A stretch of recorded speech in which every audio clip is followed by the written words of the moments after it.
데일리 베스트 뉴스를 시작합니다. 혹시 여러분 맹주성 교수라는 분 기억하십니까?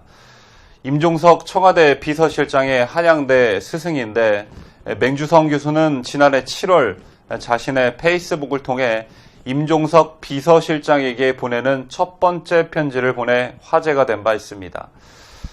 그런데 맹주성 한양대 명예교수가 최근 임종석 군에게 보내는 두 번째 편지를 써 다시 주목을 받고 있습니다. 맹교수가 바라보는 임종석이 1년 전보다 많이 나아졌을까 아니면 더 악화되었을까? 지금부터 맹교수가 임종석에게 보내는 두 번째 편지를 소개해드리도록 하겠습니다. 대통령 비서실장 임종석 군에게 2017년 7월경에 자네에게 충고의 글을 페이스북에 올렸네. 수없이 많은 욕설을 들었지만 그보다 몇십 배 더 많은 격려와 응원의 답글이 있었네. 많은 걱정 속에서 1년 동안 자네의 행보를 지켜보았네. 물론 그 다음날 자네가 글을 읽고 간접적인 방법으로 내게 소통을 했기 때문에 그동안 말없이 관찰하기만 했던 것이기도 하네. 그러나 이제 다시 말을 할 때가 되었군. 정치, 경제, 사회, 문화 모든 분야에서 뭐 하나 정상적으로 가고 있는 것이 없네. 마치 대한민국이라는 땅덩어리가 지구의 회전 방향과 반대로 돌아가고 있는 듯하니 이렇게 보고 있는 내가 미친 것인가. 눈만 뜨면 벌어지는 이해를 해줄 수도 없고 이해를 해서도 안 되는 새로운 일들로 나의 머릿속은 마치 토네이도가 지나가고 있는 듯 어지럽다네. 현재 우리가 겪고 있는 혼돈은 근본적으로 어디에 기인하는 것인가? 그것은 현 정권 들어 그동안 유지해온 국가의 정체성을 부정하고 막무가내로 뒤집으려 하는 자네들의 일탈적 통치 방식의 원인이 있는 것이 아닌가? 우리가 지켜야 할 국가 정체성은 자유민주주의이고 파괴해서는 아니 되는 것이지. 첫째 자유시장 경제, 둘째 자유민주 정치, 셋째 실질적 법치, 이 3대 요소의 유기적인 관계 속에서 국가의 발전을 이루어야 한다는 것이네. 지금까지 우리나라 정체성에 대해서 의심의 여지가 없었고 찬반의 논의 대상도 아니었지. 그런데 오늘 우리의 현실은 어떤가? 3대 요소 모두가 무너진 상황 아닌가? 첫째, 시장 경제가 자생적으로 형성되는 것이지 인위적으로 만들어가는 것인가? 도대체 소득주도 성장이라는 정책 또는 이론의 정체가 무엇이란 말인가? 글로벌 경기 상승기에 우리의 경제 지표는 끝없는 하향 곡선을 그리고 있다는 사실이 무엇을 말하는 것인가? 더욱이 글로벌 경제도 어떤 주기를 가지고 부침하지 않는가? 언제 또다시 이런 상승기가 올지 예측이나 해보았는가? 우리는 스스로 기회를 걷어차버리고 있는 것이네. 국가의 경제가 역사적으로 사례가 없는 이론의 실험 대상인가? 굳고탕진하고 빚 늘려가면서 돈 뿌리는 정치 누구인들 못하겠나? 둘째, 현재 우리가 자유민주 정치 체제에 있다고 생각하나? 이 부분에 대해서는 자네는 아니라고 답하겠지. 지난번 제10차 개헌안에서 민주주의적 기본질서의 자유라는 단어를 빼버리려고 하지 않았나? 현행헌법과 개헌안 전문을 비교 검토해 보았는데 현행헌법 60여 군데가 개정되는 것이었더군. 이것이 개헌인가 재헌인가? 도대체 비서실장의 법적 권한이 어디까지인가? 회의 주재하고 장관을 질타하는 등 대통령이나 총리가 해야 할 역할을 하는 것이 아닌가? 정치를 모르는 국민의 입장에선 알 수 없는 사항이니 알려주길 바라네.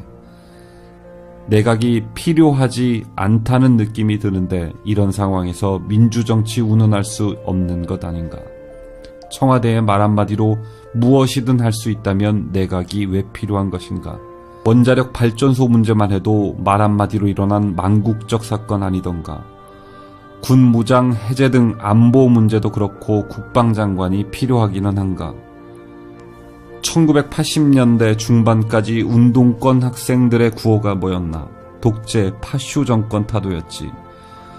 그 당시에는 눈부신 경제성장이 있었네. 그런데 현 정권은 무엇인가? 경제는 경제대로 망해가고 있네. 정치는 독재 그 이상이라 생각하지 않나? 당시 자네들 운동권의 주장이 정당했다면 지금 정권은 더욱 타도의 대상이 되어야 마땅한 것 아닌가. 셋째, 법치주의 이 부분은 어떤 문제부터 시작해야 할지도 모를 지경이네. 어쩔 수 없이 전 정권에서 그리고 현 정권에서 일어난 같은 맥락의 진행형 사건을 한 가지만 비교해보겠네. 여론조작 사건. 현재 특검 중인 드루킹 여론조작 사건에 대한 생각이 무엇인가? 이 사건은 정치와 민간이 어떤 목적을 위하여 공동체적 성격을 가지고 조직적 조작을 수행한 참으로 용서받지 못할 사건이지. 여론조작이라는 같은 관점에서 전 정권에게 대선 당시 야당은 무슨 주장을 했으며 어떤 행동을 했는가? 지금도 마땅히 똑같이 처리되어야 하는 것 아닌가?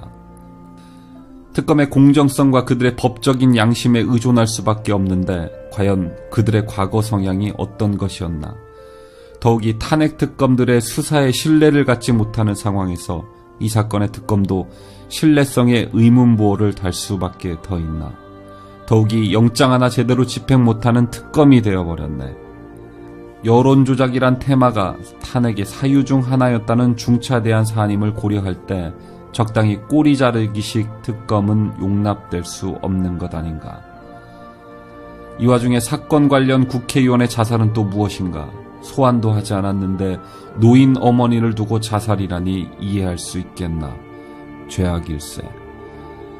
나는 현재 우리의 법치주의가 무너졌음을 가장 비통하게 보고 있는 사람이네. 대통령 탄핵은 형사소송인데 이 경우 완벽한 증거에 의한 판결이 나오기 전까지는 불구속 수사 원칙이 법적으로 명시되어 있는데도 불구하고 증거인멸, 도주 등의 이유를 들어 구속수사를 하지 않았나. 탄핵에 방아쇠를 당긴 조작된 태블릿 PC를 포함해 1년이 넘도록 차고 넘친다던 증거 하나 제시하지 못하는 사실은 죄가 없다는 것이지. 억지 탄핵에 현 정권이 두려움을 가지고 있는 것인가? 정당하고 떳떳하다면 무엇이 두려운가? 이 시점에서 1987년으로 돌아가야 되겠군. 당시 운동권에서 외치던 구호 말일세. 민주화 원년이라는 것이었지. 원년이라 함은 그 이전의 모든 것은 민주화가 아니라고 주장하는 것이었나. 최근에 벌어지고 있는 우리의 현실을 체험하면서 원년이라는 단어의 의미를 새삼 되새기게 되었지. 현행법은 지키지 않아도 되는 것, 그래서 10차 개헌안이 재헌 수준이었고 목표점은 김일성이 주장했던 연방제라는 것. 이미 30년 전 그 이전부터 기획되었다는 것을 충분히 증명하고도 남는 단어 아닌가. 누구에 의한 기획이었나? 누구의 지시였단 말인가? 누가 존재하지 않고서야 어떻게 전국 대학 운동권이 일제히 같은 행동을 할 수 있겠나? 현 정권에 의해 법치주의가 무너졌고 국가의 정체성이 파괴되고 있단 말이네. 민족 자주 평화라는 수사학적인 단어들로 모든 것을 덮으려 하지 말게. 평화를 원치 않은 사람도 있겠나. 문제가 되는 것은 어떤 평화냐 하는 것이란 말일세. 막스가 평화로운 사회를 만들었나. 스탈린, 마오쩌둥이 평화스러운 사회를 이룩했나. 김일성 3대 세습이 평화스러운 사회를 만들었나. 오히려 수백만 수천만의 사람들을 굶어 죽게 하였던 역사적 사실은 무엇이란 말인가. 아무리 바빠도 조지 오웰의 1984를 읽어보게.